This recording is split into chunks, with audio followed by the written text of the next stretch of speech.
Nakakamiss minsan yung mga kaibigan na kasama mo dati palagi, san man kayo abutin ng araw o gabi. Kamusta na kaya sila? Binago ng realidad at responsibilidad? Ngayon, trabaho't pangarap na ang inuuna, hindi na ang lakad sa kalsada't halakhak sa bawat pagkakataon. Dati, simpleng chat lang, andyan na agad.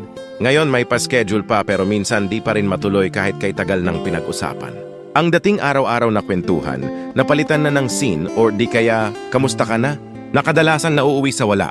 Pero hindi ibig sabihin na wala ang koneksyon, tahimik lang ang pagmamahal.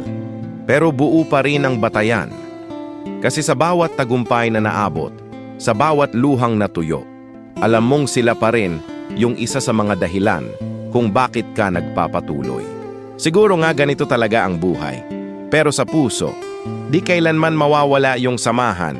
Kahit anong distansya, dala mo pa rin sila saan ka man mapadpad ng buhay. Kanor Stories, maraming salamat.